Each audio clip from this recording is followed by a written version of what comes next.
Hi, welcome to the Crypto Republic. Before we begin today, if you're serious about staying ahead in this once-a-lifetime financial shift, make sure you like this video, drop a comment, and subscribe to the Crypto Republic.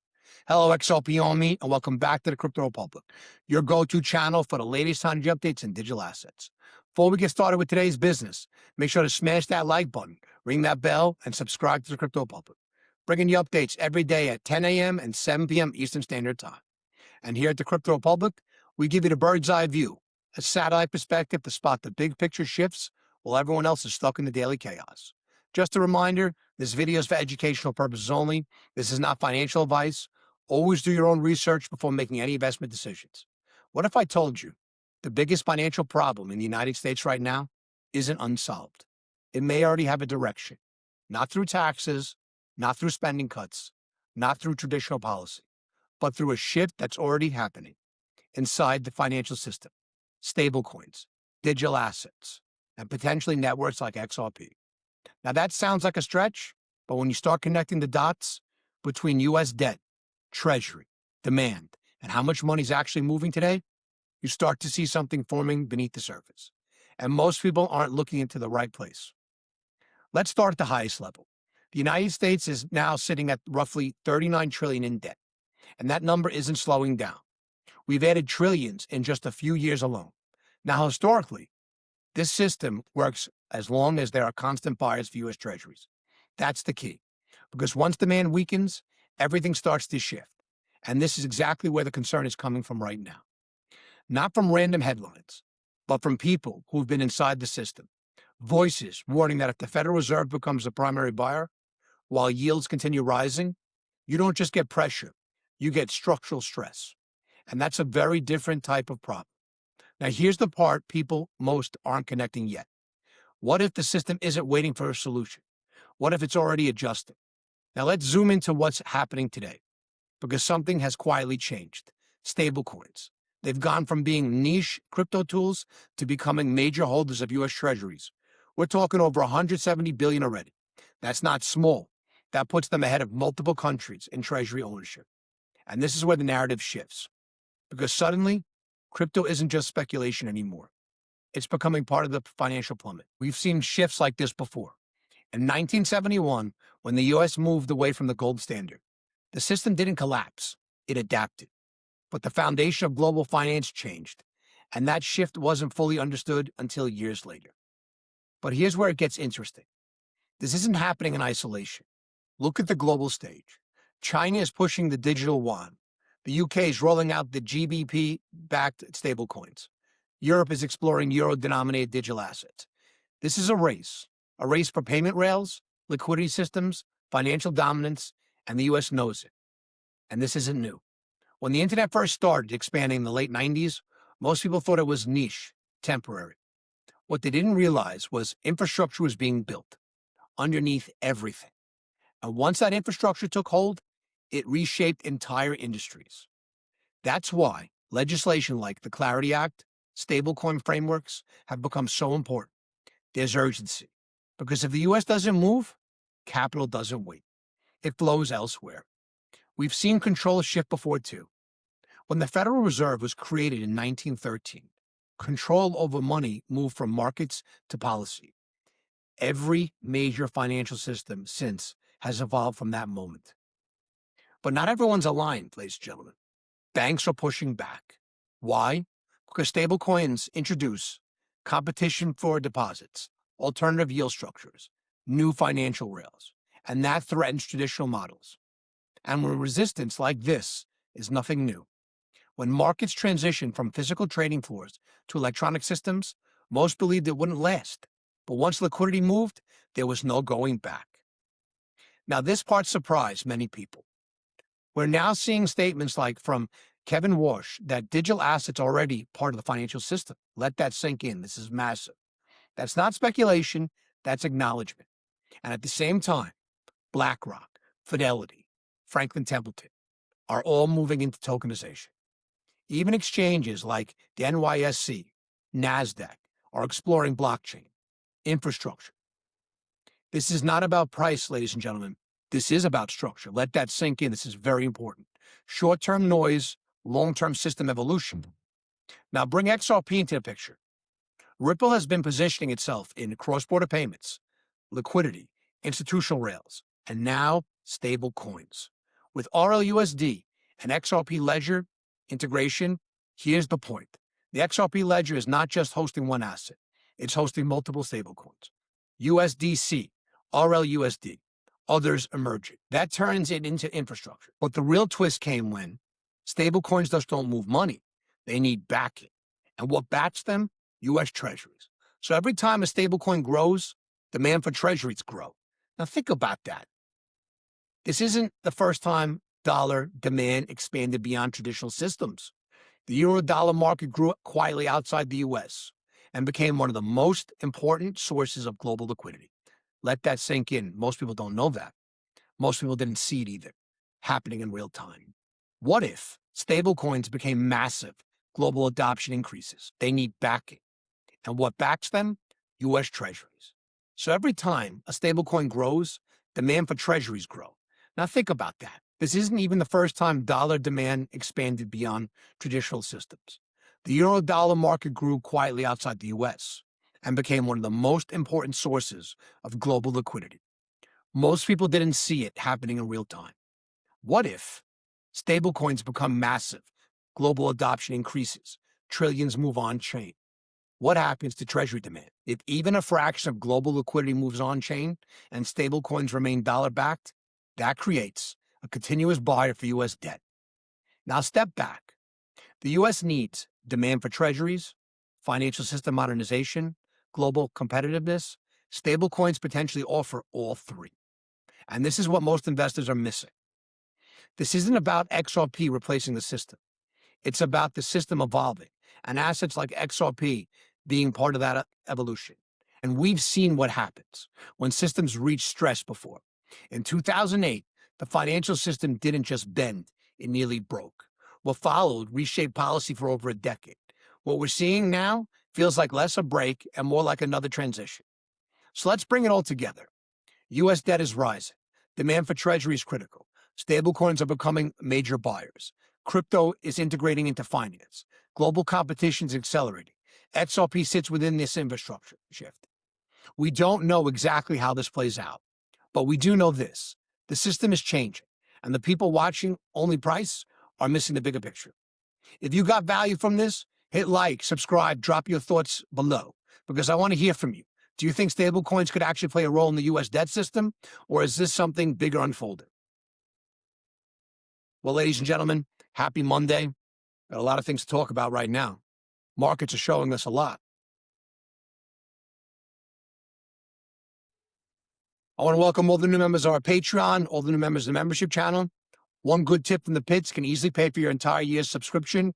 If you want the deeper macro research and learn how to take advantage of all this, come and join over 500 active traders, investors in the Patreon, the Crypto Republic Desk Monthly. We have newbies, veterans, everyone in a fantastic community.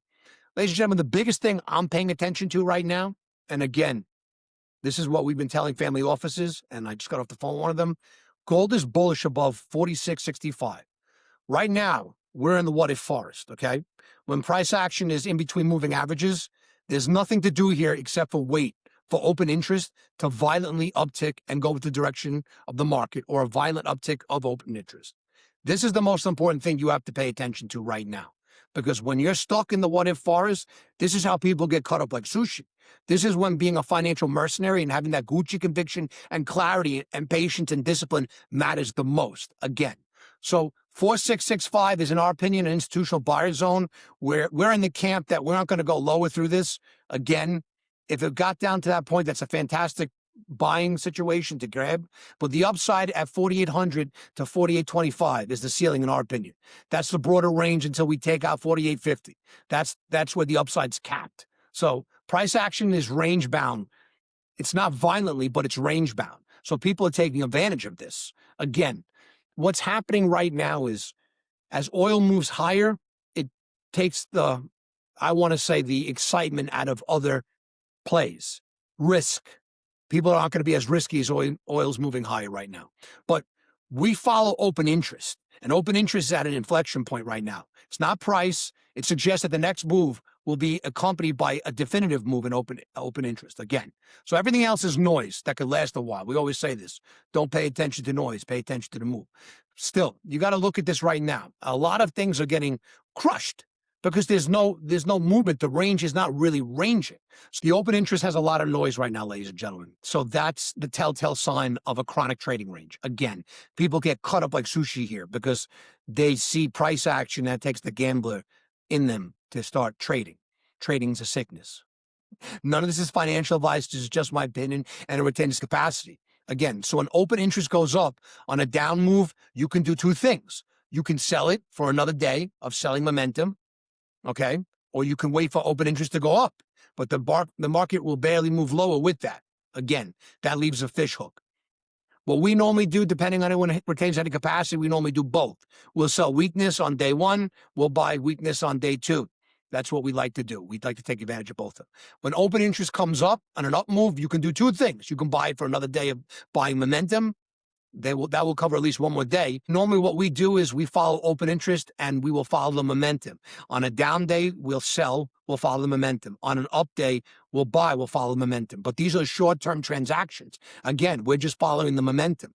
We're not position trading at that point. Again, we're very disciplined with this. As a financial mercenary, your discipline here is the most important thing that you can or can't do. So we're using open interest right now as following. That's something that we were taught on the floor of the New York Mercantile Exchange. Very, very important. Again. So that is the harbinger for where price action is going to move. But even looking at right now where the markets are, it's rough. Again, so if you look at where gold is right now, it's at the bottom part. It's just sitting at that bottom ledge. Now, the big players, they're not just playing right now, not necessarily because they're not bullish. They just can't get the liquidity they need to justify exit liquidity and risk. So they don't want to get caught up like sushi right here. Again, so they're just watching from the sidelines.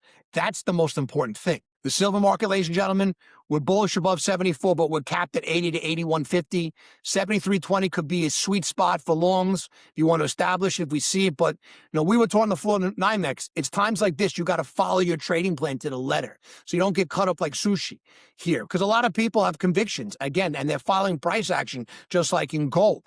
And it's not really telling us anything. So it leads to that gambler mentality come out that, oh my God, I got to be in the market one way or another. This is how you really do get cut up like sushi. Again, so the rule of thumb is when price action's in between moving averages, the risk to reward, in our opinion, is not there, and it's not worth being in the market. The true measure of a financial mercenary, ladies and gentlemen, is discipline. People are getting caught up like sushi right now. They're getting caught up in all the markets right now. Again, when you start taking uncalculated risks, this is how you destroy your trading account, again, and your conviction. So as the remora, we follow the apex predator. That's what we do. So you don't want to have a negative risk to reward ratio. That's just something that you can't have. So when you look at gold going between those points, again, we're patiently waiting. You're looking at silver, like we said, we're patiently waiting. See, ladies and gentlemen, the people who retain us for this real life insight, that's battle tested. They're family offices, funds. They're taking advantage of the ranges to accumulate other assets with the profits from the range bound trading. And all assets. They're trading oil. They're trading gold. They're trading silver. Look, we told you we liked Bitcoin a few weeks ago, about a week or two ago. We told you that there were banks were recommending Bitcoin to their gold and other metal customers. Again, we still like that right now. Again, tweets are moving the markets. But this is what the big boys are doing. This is the exact same strategy that our tips from the pits does. One good tip from the pits can easily pay for your entire year's subscription.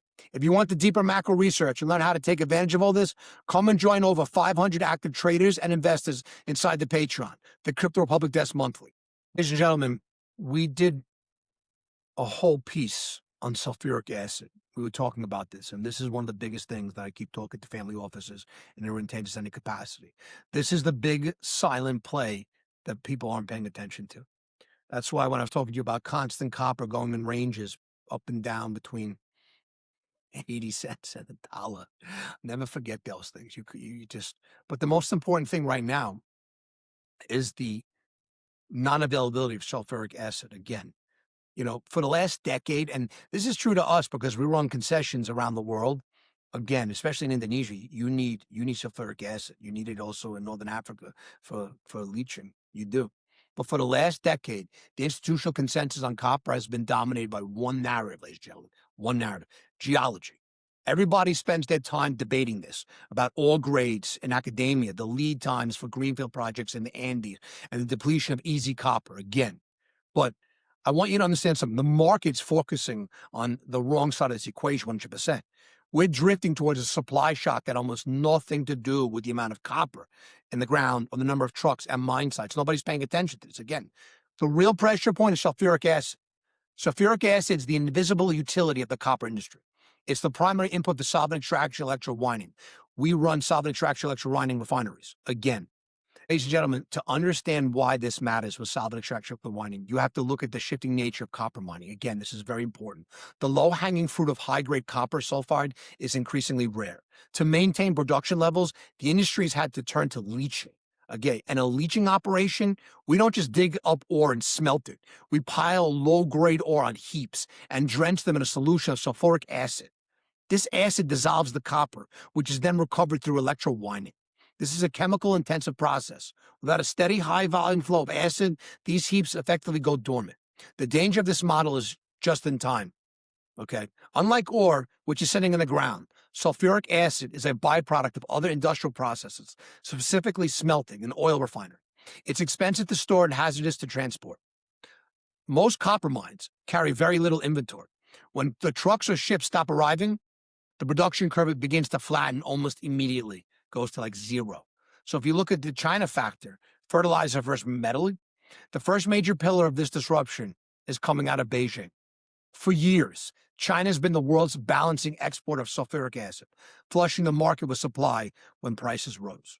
However, we're seeing a fundamental shift in Chinese economic priorities right now. The Chinese government is increasingly concerned with domestic food security and agricultural self-sufficiency. Sulfuric acid is a non-negotiable input for phosphate fertilizer. And a choice between exporting acid to support global copper mines or keeping that acid domestic to ensure their own farmers can produce crops, Beijing will choose the latter every time. They're going to make sure they feed their people. They're afraid of domestic unkind things. Let's just leave it at that. Civil unrest. We're now seeing China prepare to halt or severely restrict acid exports. This isn't just a temporary dip. It is a strategic reposition. By removing this balance force from the global market, they have effectively removed the safety net for every copper producer in the Pacific Basin. Everyone in Indonesia is freaking out. The geopolitical choke point, the Strait of Hormuz. While China is restricting the refined output, the raw input is facing a crisis in the Middle East. Most industrial sulfuric acid is produced from elemental sulfur, much of which is a byproduct of oil and gas produced in the Persian Gulf. The ongoing volatility and conflict surrounding the Strait of Hormuz has moved from a localized concern to a systematic risk for the metals market. This is a classic choke point scenario. When sulfur shipments are delayed or insured at prohibited costs, the off-stream feedstock for acid production vanishes. It's too expensive now, unfortunately. So what we're currently facing is a dual shock. We're losing the finished acid from China, and the raw sulfur from the Middle East is gone simultaneously. This creates a pincer movement on the supply chain that leaves global copper producers with nowhere to turn. If we look at the data coming out of Chile, the world's largest copper producer, the cracks are already starting to show. Chilean production has been struggling with water rights and labor issues for years, but the acid shortage is the final straw. For many leaching operations, recent data shows Chinese acid shipments to the Chilean ports have fallen sharply. This puts a massive percentage of Chile's leaching-based production off in the marginal production that keeps the market in balance at immediate risk. If these shortages persist through the next 2 quarters, we expect to see significant downward revisions in production guidance from the major Chilean miners. Chilean operations are generally more mature, meaning they're already dealing with lower grades and higher costs. They lack the economic buffer to absorb a 200 to 300% spike in acid prices. Perhaps even more concerning, in my opinion, is the situation in the Democratic Republic of Congo, the DRC. The DRC has been the growth engine for copper over the last 5 years, but the growth is built on logistical house of cards. Most DRC operations rely on imported sulfur acid. Much of it is tied to the Middle Eastern supply chains, untrucked or in over vast distances. These mines operate with some of the thinnest inventory buffers in the world. They don't have that massive storage tanks of a Tier 1 Australian or American mine. In the DRC, a disruption in the Strait or Hormuz doesn't just mean higher prices. It means the trucks stop coming. And when the trucks stop coming, the leaching stops. We're seeing a meaningful share of global output sitting behind a very fragile logistical line. Ladies and gentlemen, we're frequently asked about consensus forecasts, many of which still point towards a copper surplus this year.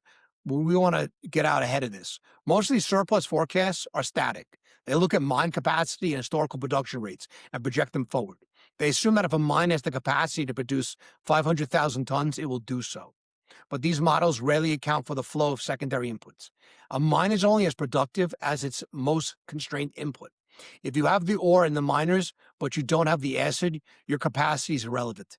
I believe the surplus the market's currently pricing in is an illusion, a paper surplus that will evaporate as soon as the physical reality of these chemical shortages hits the refinery level.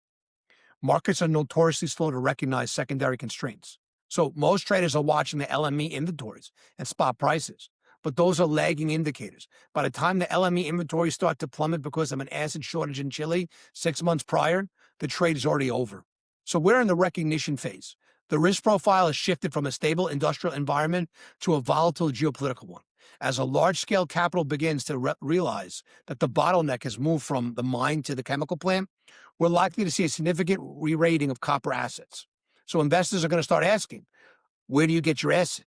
And how much of it do you have on site? The answer to those questions will soon determine the valuation of those companies. This is so important because you're going to see massive moves with this. Looking ahead, the timeline is critical. If the shipping constraints in the Middle East and the export restrictions in China extend into middle summer months, we're going to see a pronounced supply squeeze. This won't be a sudden black swan event that shuts the market down overnight. Instead, it will be a gradually grinding reduction in output. But when the market is finally balanced as copper, even 2 or 3% in reduction in global supply is enough to send prices in a tailspin. I'll take away for this is stop looking at the rocks, start looking at the chemicals. Copper supply risk is no longer a geological problem. It's a logistical and chemical one. Those who recognize this shift now will be the ones positioned to capitalize on the volatility to come. Ladies and gentlemen, this content is for informational and entertainment purposes only and should not be taken as financial advice.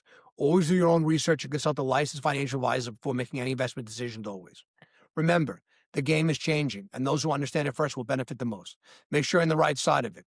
You have two choices. You can be like the crowd, reacting after the move, rationalizing why they missed it, telling themselves they'll never let it happen again. Or you can be the one who saw behind the curtain, the one who understood the infrastructure shift, the one who positioned early, not randomly, but intentionally. Because some moments in history are loud, but the ones that change everything are quiet, right up until the moment they're not. And this is one of those moments. Do not blink, because the world is distracting you with noise, while XRP continues developing behind the scenes and building momentum in the broader digital asset landscape. Stay sharp, stay informed, accumulate knowledge. You move now, be remembered. This is not the end of the story. This is just the beginning. This opened your eyes. Smash that like button, ring the bell, and leave a comment with your thoughts. Turn on notifications, and most importantly, subscribe to Crypto Republic. We break down the major global banking trends, shaping digital assets today, giving you context, clarity, and research you can use. Don't just watch history happen. Stay informed, stay ahead, stay in the public. I love you all. See you in the front lines.